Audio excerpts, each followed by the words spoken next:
first section of ProBar success stories. And yeah, we just bring in our alumnus, our alumni, and take step by step on how they become product managers and how the learning has been for them from ProBar and to what it is like in real life today. Today, we have Mariam our first cohort in November 2022, if I'm correct, right? And she moved into, after the training, she joined Taurus Mora. Please correct me if I'm pronouncing it right. And as a product intern, and now she's actually a product manager. Mariam, you want to do a brief introduction about yourself? Okay, hi everyone.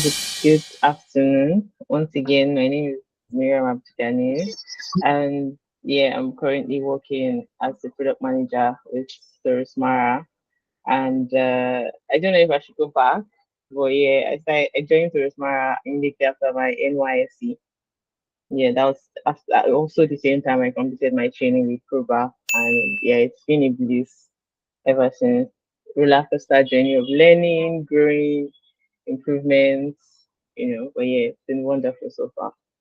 It's nice to have you here, and let's take it from there. You said it was you joined Taurus Mira from NYSC.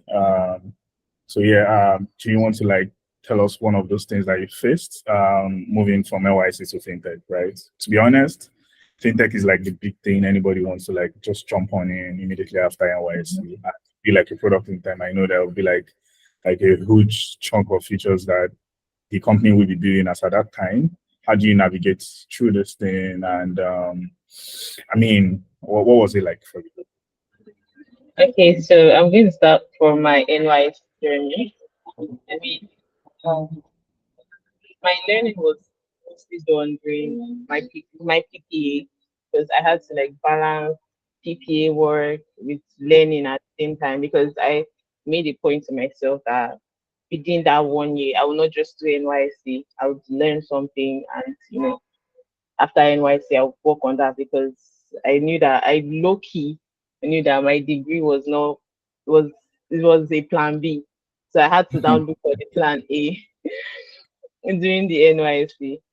So after joining Taurus Mara, it was a lot of learning.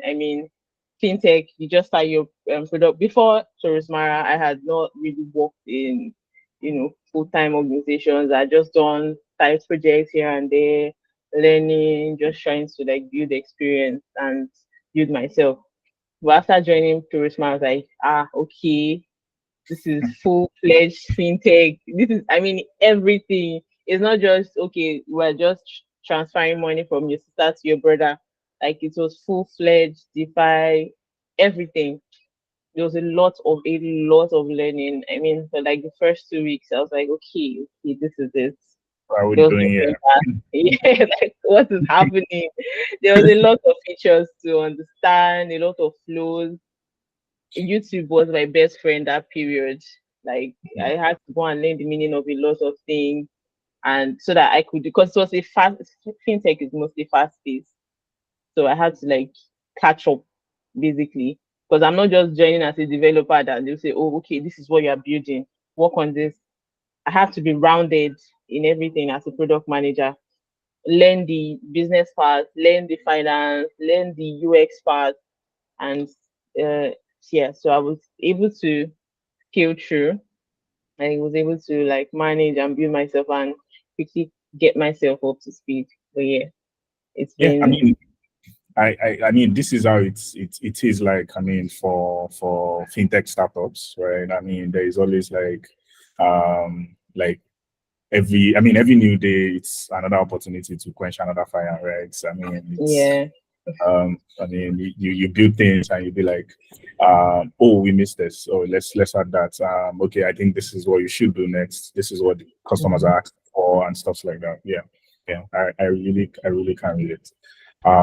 So in all of this, how has ProBar helped you manage your first job, I know like we also have communities where you can always like come up and say, hey, yeah, this is what I'm facing. Can somebody help me up and stuff like that? I mean, how's that doing for you? Okay, so ProBar was a very great starting point for me. So before ProBar, I had done like several other trainings, normal learnings, YouTube, Coursera, and all. But ProBar was where I had to get the full hands-on experience.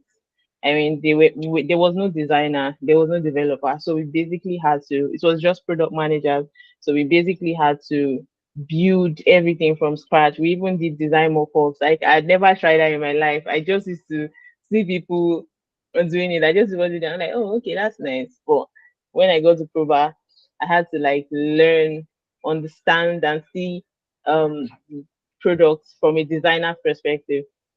So that has helped me where I currently work, because when designers like create designs, I have to look at it not just from a product manager's perspective. I have to like look at it from designer's perspective. I have to look at it from the UX perspective, look at it from every angle. So that was what Proba helped me do. It basically created a very good, like a good would I say true, or like, okay, this is where you're going to move from to where you want to be. So yeah, it was a very, very good elevation point. That was Yeah. what, like, I would say from Yeah, Probash. I actually wish like we have some of the guys that we are currently training in this core right now, because I mean I remember during classes then we usually say, yeah, design is not your thing, but I mean it would be nice to have it. It Yeah. would be nice to know how it works. It'd be Mhm. nice to at least guide the designer on what should do. I mean, if you already did like a lo-fi or middle fi to sort of like then that, oh, hi, this is what I want to do. You just go and come up Yeah. with some other things to make, I mean, to make the journey super easy for the user, right? I mean, Yeah. that's like spot on. And yeah, I mean, thank Yeah. you for mentioning that. For I mean, I mean, so what's like the typical day in your work day as a product manager in Hmm. Taurus? So is it starting from when I wake up or when I open my laptop? Exactly.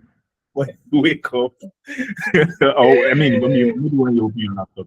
I think one of those things is that, I mean, for me, I wake up and I'm checking my Slack first, right? Because, I mean, Mm-hmm. though I sleep late and I check Slack last, because something might, I mean, one of those notifications from maybe database or from like automated testing, I just sort of like make sure that I check those things Yeah. before I go to be sure that, oh, everything is good before I go to bed, right? So when I wake up, is also one of those things that I want to check to be sure that, oh, nobody's going to disturb me when I'm on stand up, that something has broken. Like I hate to Mm. be right. I already want to know that thing, so I always like wake up to that after my prayers and just check one of those things, right? So I mean, those things like I'm saying this so that you already know like what I would like to do. Yeah, And I get you. So for me, even after I say my prayers, freshen up, first thing I do is open my Slack and I check my to do actually. So I always have it to do because I don't like to forget stuff. So I always write if I'm supposed, even if it's just to send someone a message that, oh, remember to do this. I add it to my to do list. That's what I check first, and then go to my Slack, follow up on messages. What if I had pending work, I would continue. Then make sure I like prepare for daily stand up, because we still have to coordinate that product managers, right? So basically check my to do once, prepare for stand up. Then after that, attend to a couple of meetings.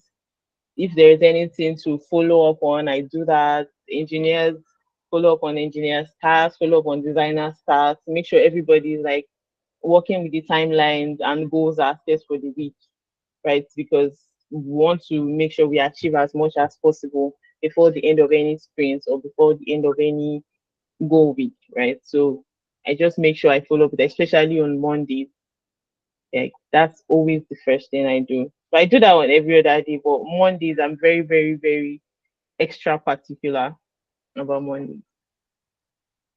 yeah, yeah, makes sense. Makes sense. I mean, this is like typical day for any product manager, honestly, right? From having to check Slack, check your to-dos, do Mhm. follow-ups. I think I learned one thing for Olumide, we call it Jira policing. So you just go check Jira, check timelines, and see that, oh yeah, where are you with this? It's already past deadline. Exactly. What's like constraint? What's like one of those things that, yeah, I mean, yeah, um, that's good. I mean, so yeah, I think my next question would be, since you're a fintech guy now, you're a fintech babe now, I mean, so what are you think are the key major skills for anybody that want to like would that for everybody that wants to successfully build a career in fintech, like just Okay. All right. Thanks for one that. thing. So, okay, one thing or just like, anyway, Yeah, you let can me just finish. post or a lot of things anyways. Anyone. Okay. So first thing I would say is you have to have good skill in market research. You have to be ready for research because fintech is a very, very competitive space, right? So you have to do a lot of research. You have to follow up with trends. You have to follow up with um policies, right? Because we know Nigeria, especially when maybe you're working in a Nigerian space and they can just come up and say like, oh, the way they just came up and said, oh, crypto this, crypto that, they can just come up and say, okay, we don't want naira to USD exchange anymore. So you have to be able to keep up with changing policies. You have to be able to adapt to change as well. Because staying, like I said, fintech is a very fast moving space. So you have to continuously learn and understand what is trending. Because if you build a product, a fintech product or any other tech product, and you are not following up with what people are currently using or what other products, it's not like you have to do exactly what they do, but you have to be able to keep abreast of the knowledge so that you can compete properly with all these other features. Because some people would just, some users would just rather go through all the applications to see which one is easier for them to use, which one is more aesthetically pleasing. Like some users, they would rather look at, they would rather use a product that is pleasing to the eyes than a product that is 100% functional, right? So you can't just build a product that is 100% functional but is not really aesthetically pleasing. So you have to also consider that. So basically, move with change. If you see that okay, this is what is happening now, go back to your product, go back to your leaderboard, your, yeah, and just look at it that okay, this is what we need to add, we need to iterate, we need to remove this, we need to add this. This is how our product will be better. Basically, adapting to change, right? Understand your users' behavior because users are never satisfied. Then you have to have, even if it's not like a very concrete or grounded knowledge or know everything, you have to have a little bit of knowledge of the financial market, what's happening in um finance space. You know, what's, how are people investing, what's happening with trade. Like before I before now, I did not know anything about trading at all. Before I joined Toastmasters, I did not know what, like I just knew basic normal fintech, swap here and there, transfers, you know, that whole flow. But I had to like go into Invest. learning, yes, learning proper trade, investment, you know, what happens um when you swap, like understand how fees, how rates work, like in-depth knowledge, right? So even if it's not entire scope, because till now you can never figure everything out, it's still a continuous learning process, but have like a basic and background knowledge of finance. Yeah, so once again, adaptability to change, understanding your users because users are very unpredictable. Some of them don't even know what they want, and then have a basic knowledge at least of fintech solutions, how fintech works, how you can prefer solutions, how you can always make it better. Because you can't make something better that you don't understand how it, when you don't understand how it works. Yeah, so yeah, that's Yeah. I mean, thanks for that. To be honest, um, industry knowledge or market knowledge, it's a key thing for any product manager. And I mean, whatever industry that you are, you need to know what's happening there. You need to constantly um, help yourself learn more things about the industry every other time. You are the last person that wants to know something last about the industry that you work in, right? Yeah. You should be the first. You should always like checking out there, even if um, um, your product is as good as anything. You always want to be sure that new trends, new features, adjustments are made accordingly, based on what the market says, basically. And yeah, adaptability, ability to like change a lot of things. These are like stuff that come with startups, anyways. Like things change every other day. You wake up one morning and you're like, come on, this thing is not giving us the traction that we need. This is not the metrics that we this is like any tracking by the metrics that we did for this feature. We are not there yet. And if we keep on this pace, we are not going to get there. So we should add something. We should take it down. We should um, do something entirely, right? That's basically what makes startup anyways. Thanks for that. And yeah, what's like your first big win, right? About product management. I mean, what's like that thing that you did that you're proud of, and that thing and you're still inspired by that thing. I mean, if somebody asks you that what's that thing you've done as a PM, that thing comes to your head first. Okay, so uh, should I use? I don't know if I think I can use where I currently work. Something I did that Mhm. you know still inspires me to today. So when I first joined, I was So required to. whatever happens here, even if Eh? Olumide is here. Okay. So when I first joined, I was required to add a feature to our product, and I that was like shortly after my onboarding. They were like, "Okay, Miriam, you're going to lead this. There will be no inputs from your line manager. There will be no inputs from anybody. You're going to lead this solely." Now I have led. I mean, I have worked with other people before. In ProBar, I worked with teammates while learning. I collaborated with other people. But I mean, for the first time, it was like there's nobody to collaborate with. It's not you Collaborate get with people y- outside products, yes, right? exactly. Outside product, thank you. You understand. Outside product. Now these are engineers, designers that I don't think I've fully worked with like the entire team like that. So it was kind of I was not sure of myself, like, okay, can I really do this? Can I pull this off? I was like I had to like talk to mentors, talk to people that okay, this is the first time or I don't want to mess it up so that in case anything. But I just had to like trust myself and trust the process and trust the team to proper communication.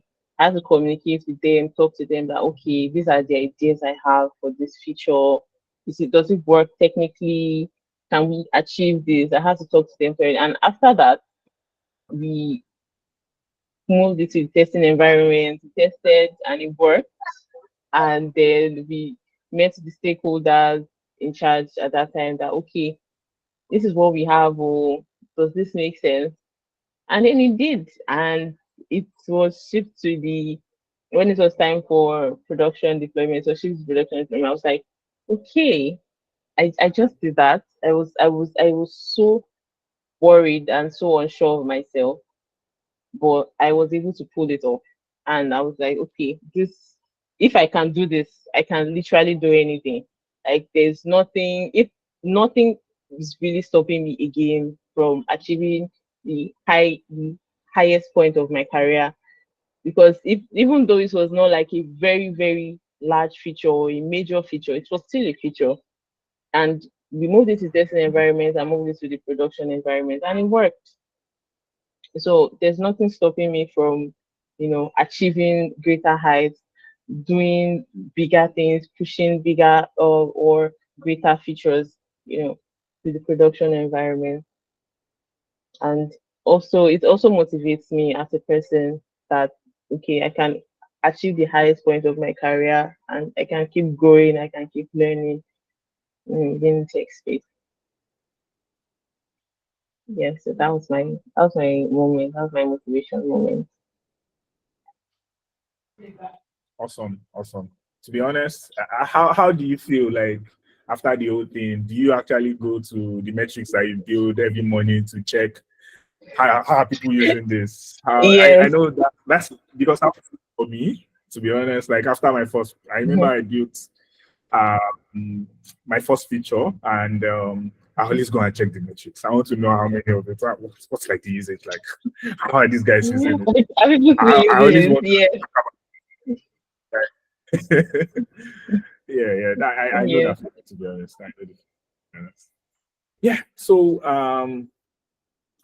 is there anything that I mean? It's fine if you don't want to talk about this. I mean, is there any significant failure that you had? I mean, I don't want to call it failure. Anyways, maybe like a feature that didn't work, and how did you recover? I mean, this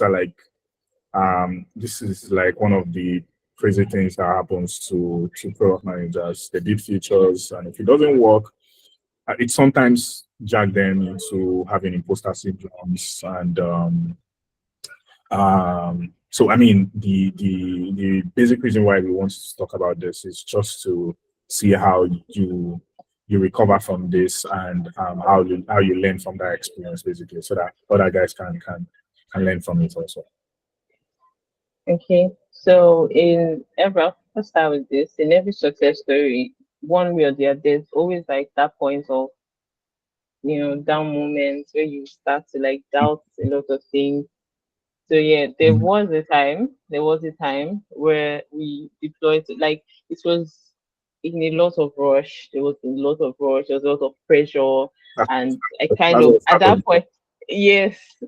So at that point I was like, okay, what do I do? I had to make like a judgment call. Okay, you know what, let's ship this. We've tested it enough. Let's just ship it. Bam, we entered production. Beans. I was like, I remember, I remember how I woke up the next morning. I couldn't even sleep well. But the next morning, I was just thinking, I was all over the place. I tried to like control the situation.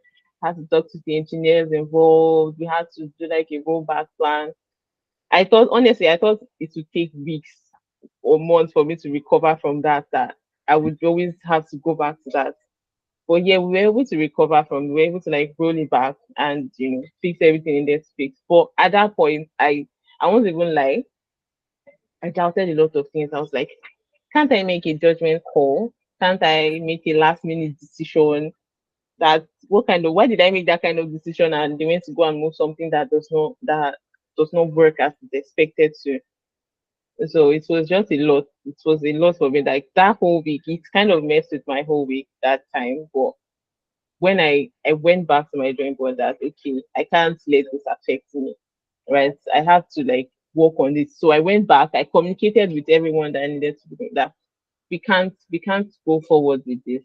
That I had to make a judgment call and this is how it affected me. So it affected the team as well. So let us just take a step back, go back to drawing board, work on this. Just give us time. Yeah. So with effective communication, I was able to like you know, handle the whole situation and get myself out of that and or get myself up from that, right? And move the team forward. So we ended up working on it later, fixed it, and everything worked perfectly. So yeah, that was how I just got the whole situation behind it. The craziest thing for me was to write incident reports when things goes wrong, right? I remember when I was to write my first one, I was like, it is like you reporting yourself, right? That you couldn't Yeah, make something happen. I mean, you're there watching how they push this into prod, and this is how much of people that this thing has not affected. And affected. like everything is in, right? You push something out there, we are losing money. That's just it. You also need to calculate how Exactly. much of money you lost because of that thing, and you now have to go and face the stakeholders to explain what has happened. And also in that case, you also like have to like explain how you want to solve it and how to make sure that this doesn't occur anymore. I mean, these are like what's I mean we face as product managers, and then I mean it is not really about what happened. It is how you are able to manage it and how you are able to build that thing into a better one, and how you are able to make for those losses, right? I mean, make up for those losses basically. Yeah, I think. I mean, you touched on that. Thank you so much. So I mean, what's how do you have stories of mentors that have actually influenced your career? What are like the most valuable advice you think they are giving you, and how it changed your career, basically? Okay. So one of my mentors here, Lindy, so one of the advice that I always follow is understand the strength and weakness of your team members. So it's not just about having or having members of the team, right? Understand their weaknesses and strengths, and having to, will I say, I don't know if I feel the word capitalize or work with that basically to build your product. When you know that okay, this engineer or this designer or this person, this is what they can handle, and then you give them more than that, and then you expect them, okay, finish it now, do this now. It's ends up blowing up in your face. So work with the strengths, work with the team. And something else I've learned, I have another mentor who always says, keep learning. She always advises that no matter what, no matter how high in your career, I think even apart from being a mentor, mentee thing, I think this is like one major advice a lot of people in the higher up in the tech space always say, keep learning. Like there's no end to knowledge, right? Understand yourself, understand your bandwidth, keep building yourself, because that's the only way you can progress. That's the only way you can build yourself. And yeah, another thing is that I've learned from my mentors is to prioritize. Prioritize as product managers, we should prioritize in our careers, we should prioritize. Like as a person, you should actually prioritize. I think that's what they taught us in school, the scale of preference thing in economics. So prioritization with your team members, with your stakeholders, as a person, what you're supposed to do. Know which comes first, know which comes last, and it will definitely help you in in a long run. In a long run, it's very very important to always prioritize. Yeah, I agree. I mean, one of those things that make you a product manager also is how to know how to prioritize, know what to do, what to put in the backlogs, and know what you should be working on already. I mean, that's a good one. I think I'll also like how to speak to your mentors, to be my mentors also. uh, yeah. So I mean, how do you build networking and build meaningful professional connections, right? Because I mean, yeah, in the fintech space, right? One of those things that would help you as a product manager is to have people in different space, know what is going on in that other fintechs, know what they are building, sort of like have people in house you can talk to. Hey, guy, how did you guys do this? How did you guys? I mean, these are like one of those things that you are going to like do in your research space. How are you able to do this? What are like the tips that you use to network with people? Okay. Virtually, I network like mostly via social media, communities and social media. So right on, let's say, let me use LinkedIn as an example.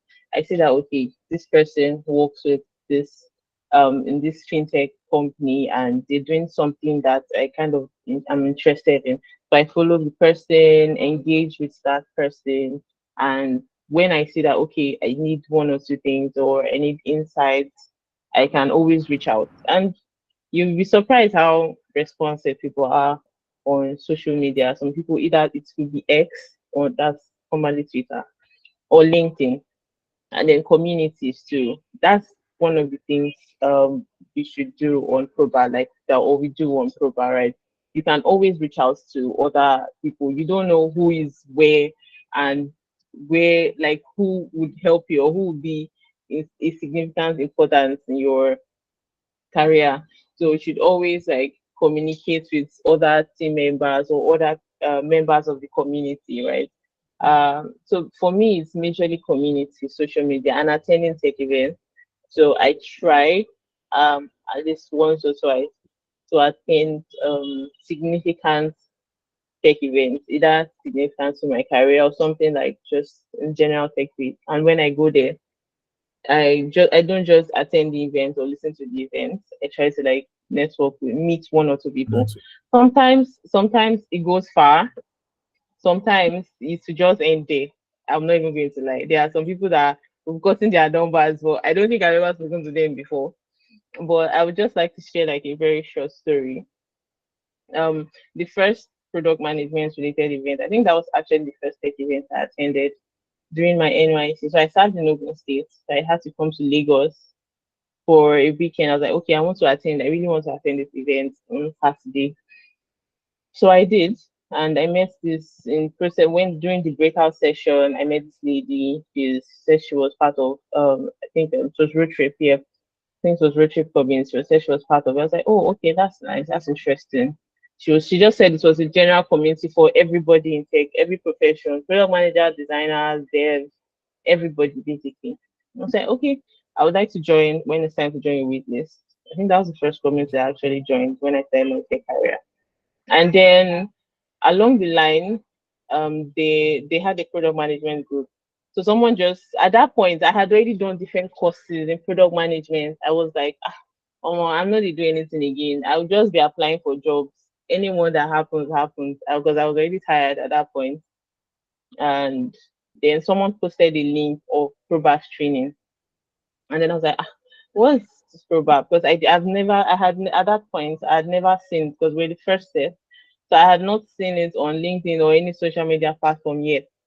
And then she was like, oh, she encouraged me to join. I was like, I've already been doing different trainings. So what was the guarantee that this one is going to be different? She just said I should try. She encouraged me. And that was how I joined ProBar. So this is from somebody that I met at an event, and she basically brought ProBar to my doorstep. Right. So at the same time, like I say, sometimes you meet people that would, be important part of your career, virtually, online, virtually or physically. Yeah. It's always, important to network. Yes. Join communities, connect with people. They might actually refer you to provide. All right. Thanks for that. That's a good one. Yeah. So yeah, like what's like one of those things that you worked on that actually went up in the market? That you can say, yeah, I was part of this. That's so what are those things? Projects that Okay. you worked. Okay. So I worked on, I think the first time it was an open source project. It was not fintech related, but it was a freelance management project. I won't say it broke the market per se, but it was like something that went live at that time. It was Yeah, Yeah, yeah, I get it. and it was open source, so it was my first time, and I was pretty excited because after the first testing, we had to like do a presentation to a lot of people, talk to them about it, what it does. So that was like the first project I worked on that actually went live. Because I mean, when you're learning, process of learning, there are a lot of projects you put your hands in that they will start and stop. Maybe it's just side project or you just want to add it to your portfolio, right? But that one actually went live. So yeah, that was like my first project, major project. Yeah, makes sense. Makes sense. Hold on, man. So yeah, let's break all this product talk. What's like? It's actually product, but let's just talk about. You yourself. What's like your favorite tool in product? It doesn't have to be like product related. Maybe it could even be ChatGPT, anyways. That you can't live without. Okay. My the product I would say that I can't live without. I know well, it's Google Tasks. So I use Google Tasks to manage all my tasks and to do, and I set reminders from time to time. Like I literally wake up first, and then, like I said earlier, I check my to do. I check my to do on Google Tasks. So I wake up first, I check it. What do I have to do? I check things out, see what remains, set reminders for what I need to set reminders for, and then I'll see Jira. Sometimes, like during the weekend, I'll just randomly open Jira and just be looking at it. What's happening there? Who is moving? What's happening on Yeah. Jira? Yes, so it's Jira and um, Google Task, and of course my Chat GPT. I still go there. There's I don't think there's like it's always helpful. No, even when you just say, oh, okay, you want to just quickly check something, ChatGPT will come to your head first. So yeah, Yeah. these are the products I don't think I, I can live without. I don't think anybody outside today is it's living any part of AI way anyways. It doesn't have to be ChatGPT.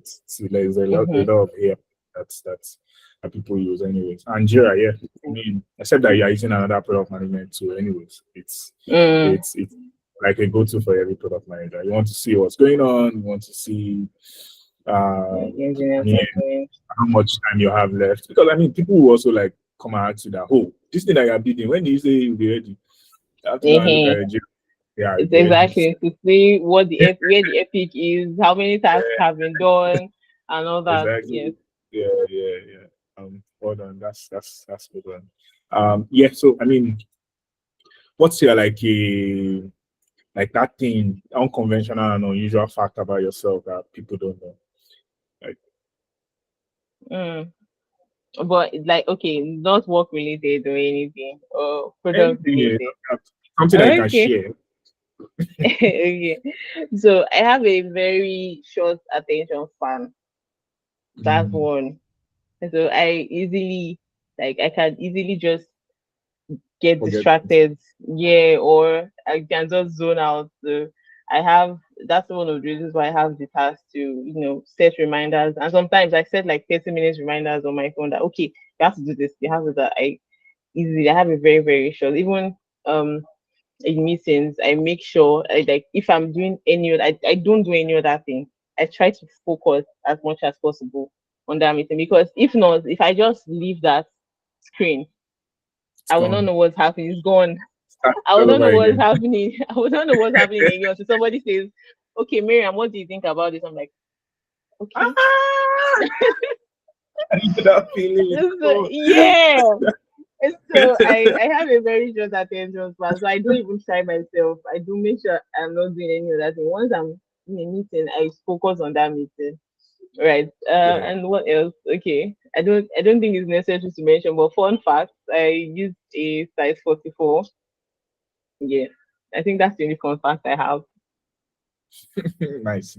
Awesome. I think we are tuning on that attention span thing. I kind of like easily forget things, and I Mhm. literally have them written down sometimes. And like I even sometimes forget my engineer's name on stand up. This is what I do every other day. Like I'll be like, can you go next? Then I was like, just how crazy it is. I mean, but then it's fun sometimes because people at some point somebody had to say to my team that if you forget somebody's name, you pay $1. I was like, well, but then people don't actually know. There's also like another guy in my team that forgets things. He's a very good guy, but then he forgets his name effortlessly. Then he'll be like he will just have a sync we used some minutes ago. Then he'll be like, I forget. I had a sync with that product guy, that guy from data, that guy. Who always say something like that. I'll be like, Yeah. hey. But people don't usually know mine because I always say, before you know it, I've gone to the list and I will just pick your name. Check Like the name. so Mm. for him it's very obvious because but then it's just one of those things that make it fun to be honest. Hold on. Yeah, I think I actually do not have any other question, but I mean we can take in questions from the people.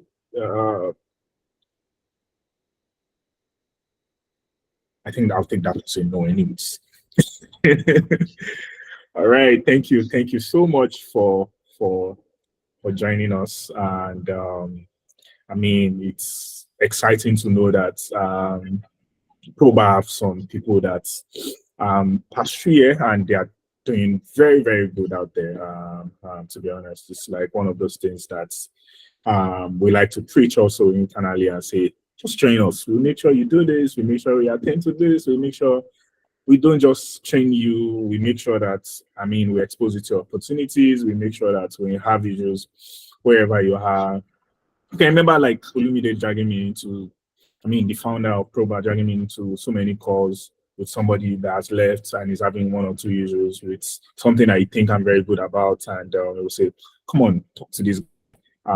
If you're not getting him, I'll help you get him. That's how involved and how involved everybody in ProBar is like. I mean, kudos to them. I like how it is, ProBar is more about passion. I mean, what they really want to do, and not really about money and stuff, to be honest. Because I mean, after you pay for the cost, you still get a lot of things. I've been in so many communities before now, and this is extremely different, and that's why they actually want my heart to be to be part of the team. Thanks, Mariam. And thanks to everybody in ProBar out there. This is your absolute ticket. All right. I mean, we are wrapping up. Thank you so much for joining us, Mariam, again. Yeah, and just a little thing about ProBar. It's actually a product management community that we train people that want to be product managers. We have like a lot of courses based on your level, basically. Whether you're a senior guy, whether you just want to do product management, you're transitioning. We have designed courses that attend to you based on your role, basically. And we have so many things that we do outside training. We have like our fire chats where we bring in product managers to attend to product manager headaches. I mean, questions, things that you're battling with, and you just kind of, sometimes you might not even know that it's an issue, but when we bring this up, people will be like, "Oh, more! I never knew this was an issue. I never knew I actually need to hear how to navigate through this from somebody," right? So, I mean, it's all about product managers. It's all about making sure that product is what it's supposed to be. And I mean, we want to see product out there and be like, "Oh, damn, this is how it's supposed to be." We are proud of whoever is doing this, right? And that's why we come up with so many things. And that's why we also come up with something like this to help people get out. I mean, there's a lot out there, even outside you learn from us, and there's a lot that we can also give you after like taking the course, right? The community is always there to answer your questions. The management, the ProBar management is always there to help you remove you from that very bottleneck and make sure that it's super easy. Be sure to subscribe to our YouTube channel. Be sure to subscribe to our WhatsApp, Instagram, everything, in LinkedIn also, like every of our social channel. And yeah, be sure to join our community and take 1 or 2 courses. We have something for anybody at whatever level that you are. And yeah, thank you everyone for joining. This is me signing off. Thank you, Mariam. Bye-bye. Thank you. Thank you, Mariam. Thank you, Mindy. Thank you, Patricia.